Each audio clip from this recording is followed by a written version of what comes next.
الموبايل ده من أشهر موبايلات أوبو حاليا عشان بيحاول ينافس بقوة في الفئة المتوسطة لأن سعره 11700 جنيه مصري، ويعتبر النسخة المخففة من أوبو رينو 11 العادي. في فيديو النهاردة إن شاء الله هتعرف مميزات وعيوب أوبو رينو 11 اف 5G، وهل يستحق الشراء ولا لا، خصوصا ان المنافسين ليه بيقدموا قيمة قوية جدا. بس قبل ما نبدأ، شكرا ليك على المشاهدة وشكرا ليكم 42000 مشترك.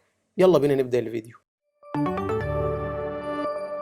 السلام عليكم واهلا بيكم في فيديو جديد مع اوبو رينو 11 اف 5G. واول حاجه بنبدا بيها كالعاده هي التصميم. الموبايل بيجي بتصميم جذاب بحواف فلات بدون اي انحناءات، وابرز ما يميز الموبايل ده انه مش بيقلد اي موبايل من الموبايلات المشهوره الكبيره. كمان خاماته قويه من البلاستيك مع دعم ال NFC مع وزن خفيف 177 جرام عشان يبقى مريح في الاستخدام المطول. اوبو في الموبايل ده بتقدم ميزه مهمه جدا وهي مقاومته للميه بمعياريه IP65، واوبو بتقول ان الموبايل ده بيتحمل الميه الجاريه او تحت الميه لمده 3 دقائق، ولكن الضمان مش بيغطي مقاومة المية، فخلي بالك. التصميم بيرجع للذوق الشخصي عشان الموبايل بيجي بلونين، الاخضر الغامق اللي شبه الاسود شوية، واللون الجديد اللي مش عاجبني قوي اللي هو الازرق اللي بيجي بشكل موج البحر. اكتر حاجة هتستحوذ على عينك في الظهر هي اطار الكاميرات الكبير اللي مقرب من نص ظهر الموبايل ببروز متوسط ممكن يغطيه الجراب. لو شفت الاطار من اليمين هتلاقي فيه زراير التحكم في الصوت وتحتهم زرار الباور، اما من فوق مش هتلاقي غير المايك الاول، ومن اليسار هتلاقي منفذ الشريحة اللي بيدعم تركيب شريحتين اتصال 5G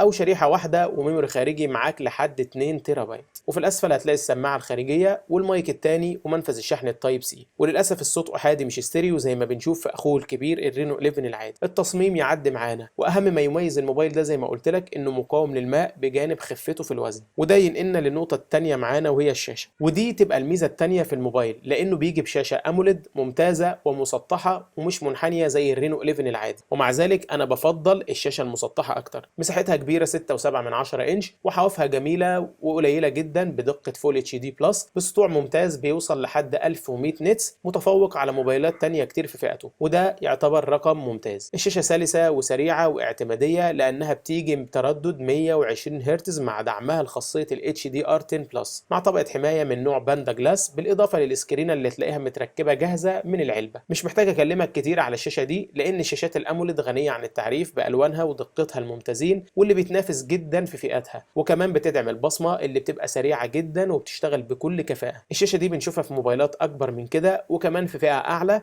عشان كده هي دي تعتبر ميزه من مميزات الموبايل. وده ينقلنا النقطه الثالثه معانا وهي الاداء. رينو 11 اف 5G بيجي مع معالج من ميديا تك وهو دايمنستي 7050 بتكنولوجيا 6 نانومتر مع معالج رسومي مالي جي 68. الاداء ممتاز وعملي، وانا عارف انك مستني اقول لك ان الاداء مش كويس، لكن لا، الاداء ممتاز. الموبايل ده نسخه مخففه من الرينو 11 العادي، ولكن التنازلات ما كانتش في الاداء. التنازلات كانت في الشاشه انها تيجي مش منحنيه، والصوت ما يبقاش ستيريو، والكاميرات اقل شويه منهم. لكن كاداء مفيش اي مشكله لانه مستقر جدا بجانب سوفت وير اوبو كولر او اس 14 اللي بيبقى مريح وسلس في الاستخدام بجانب اندرويد 14 الجديد. المساحه الداخليه 256 مع رام لحد 8 جيجا، والموبايل بيدعم المستشعرات زي التسارع والتقارب والبوصله والجيروسكوب. شبكات الاتصال فوق الممتازه في الموبايل ده مع دعمه لانشاء اتصال اقوى واستعاده الاشاره بسرعه زي ما اوبو بتقول، ومسمينها لينك بوست. قبل ما ننتقل لنقطه الكاميرا ناخد معانا البطاريه. الموبايل بيجي ببطاريه ضخمه 5000 ملي امبير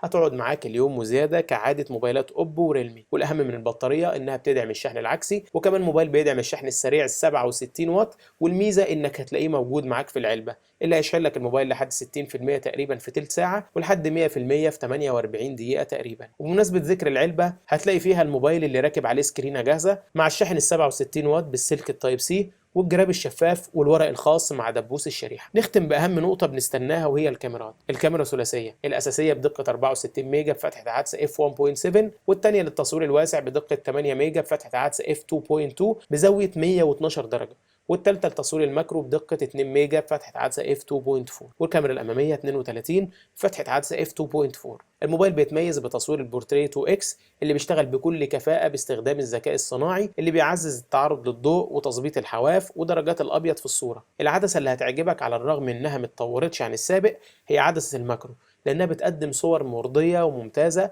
بس الاهم تكون في اضاءه كويسه. وعشان كده لو هنلخص امكانيات الكاميرات عموما، عندنا هنا حتتين نتكلم فيهم. اولا في اضاءه الشمس العاليه، وهنا هتاخد افضل اداء ممكن تتخيله بجودة صور ممتازة بألوان جميلة بصور حادة واعتمادية. ولو الإضاءة داخلية أو قليلة أو تصوير ليلي هتاخد منها صور مرضية جدا بالنسبة للفئة السعرية، لكن مع الزوم هيبدأ الضعف بتاعها يبان وهتلاقي نويز كتير في الصور. الكاميرا هنا هتأدي الوظيفة المطلوبة منها على أكمل وجه عشان هتديك صورة مميزة وتحسسك إنك ماسك موبايل في فئة أعلى من خلال الوضوح والعزل. هتستمتع وأنت بتلقط الصور على عكس موبايلات كتير منافسة. كمان معاك ميزة إضافية وهي الذكاء الاصطناعي اللي بيساهم معاك في إخراج أفضل صورة، وكمان ممكن تعزل أي حاجة وتشيلها من الصورة وشغالة كويس بنسبة كبيرة، وأظن إنك محتاج تجربها. بالنسبة بقى لتصوير الفيديوهات هتاخد تصوير بدقة 4K، ولكن كان ناقصه بس المثبت البصري عشان تاخد فيديوهات بلوك احترافي. الموبايل ككل عملي ومرضي بشكل كبير، والعيوب اللي فيه مش كتير وممكن تكون مقبولة للبعض، والأمر في الآخر بيرجع لك أنت.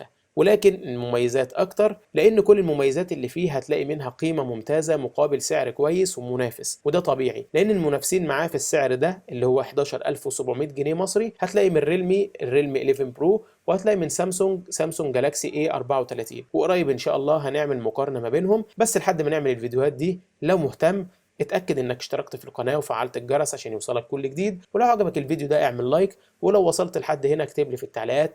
شكرا ليك على المشاهدة، وشكرا ليكم 42,000 مشترك. أشوفكم الفيديو الجاي، سلام.